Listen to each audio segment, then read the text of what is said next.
আসসালামু আলাইকুম, good morning guys. কি অবস্থা, কি খবর সবার? তো কালকে রাতে আমার হঠাৎ করে যে ঘুম আসি পড়লো, আমি বাইক টাইক ঢুকানোর পরে দেখি জিতু আসছে। জিতু আমার ডাকতেছে, জিতুর ডাকে আমি উঠলাম, ঘুম ফাটাইলে ওরা চাবি দিলাম, ও তারপর বাইকটা ঢুকাইলো। তারপর আমি জানালা দিয়ে চাবিটা নিয়ে টেবিলের উপর রেখে ডাইরেক্ট ঘুম দিয়ে দিছি। তো ঘুম থেকে আমার আপু আমার সকালে ডাকলো, ঘুম থেকে উঠলাম, উঠে রেডি টেডি হইলাম, চাও খাইলাম, চাটা খেয়ে বের হয়ে গেলাম। এখন আমার তেল শেষের দিকে, 2 দিন আগে 200 টাকার তেল ঢুকাইছে, আবার আজকে আমার আপু থেকে 100 টাকা নিয়ে তেল ঢুকাইলাম। তো ওখানে পৌঁছাই, চাটা খাইলাম, চাটা খেয়ে কাজে গেলাম। তারপর শেফের কাছে গেলাম, তো শেফ কাজ বুঝাই দিল, কাজ করলাম টুকটাক। প্রথমে পেঁয়াজ টিয়াজ কাটলাম, তারপর টুকটাক এদিক সেদিক কাজ করলাম। আমি ভুলে যাচ্ছি, আমি এত মনে করার চেষ্টা করি যে আমি কি কি করছি, কিন্তু আমি এক্স্যাক্টলি কোনোভাবে মনে করতে পারি না। তো আমি আজকে এক্সচেঞ্জের হট কিচেনে কাজ করছি, আজকের আগের দিন আমি এক্সচেঞ্জের কুল কিচেনে কাজ করছি, এর আগে ব্যাংকুইটে কাজ করছি, এর আগে 2 দিন আবার এক্সচেঞ্জের হট কিচেনে কাজ করছি। আমার কাজ করতে খুব ভালো লাগতেছে, একদম এনজয় করে কাজ করতে পারতেছি। তো একটু পেঁয়াজ টিয়াজ কাটার পর আমাকে শেফ ডাকতেছে, শেফ ডেকে বললো যে নিচে যাইতে কমিসারিতে ফ্রুট, তারপর কিছু ভেজিটেবল ফ্রুট এগুলো আনার জন্য।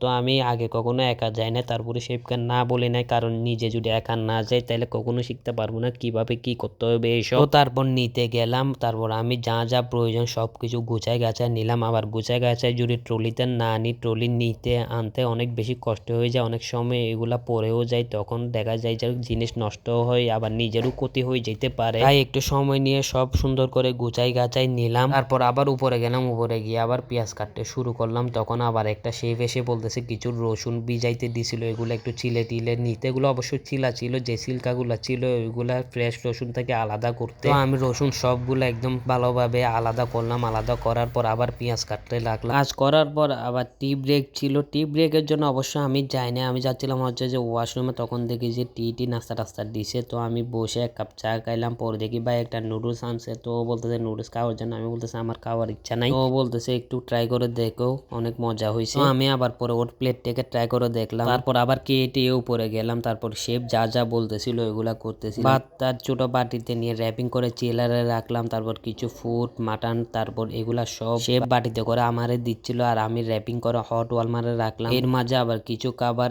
স্টাফ কিচেনে নিয়ে আসলাম, নিয়ে এসে এগুলা হট ওয়ালমারে রাখলাম। তারপর লাঞ্চ ব্রেকের সময় নিচে আসলাম, নিচে এসে লাঞ্চ টাঞ্চ করে একটু পর উপরে গেলাম। উপরে যাওয়ার শেফ আমার কিছু কাজ দিছে, কিছু কাজ বলতে শাক ছিল, শাক এগুলা সুন্দর করে পরিষ্কার করতে বলছে। তারপর আমি ওইগুলা পরিষ্কার টরিষ্কার করলাম। তারপর শেফ বললো যে নিচে থেকে একটা সুজির প্যাকেট আনতে, তারপর একটা সুজির প্যাকেট নিলাম। তখন এই সুজির প্যাকেট দিয়ে শেফ একটা রেসিপি বানাইছে, ওইটা আমাদের 2-3 জনকে দেখাইছে, আমরা ওইটা দেখছি এবং শিখছি। এরপর আমাদেরকে ছুটি দিয়ে দিল। তারপর আমি নিচে আসলাম, আমার আপু যেখানে কাজ করতেছে ওইখানে একটু দাঁড়াইলাম, একটু দাঁড়ায় আবার একটু আশেপাশে ঘুরলাম, ঘুরে টুরে আমি বের হয়ে গেলাম। তারপর কিছুক্ষণ পর আমার আপু চলে আসলো। তো আজকের ভিডিও এতটুকু, ইনশাল্লাহ নেক্সট ভিডিওতে দেখা হবে। আল্লাহ হাফেজ।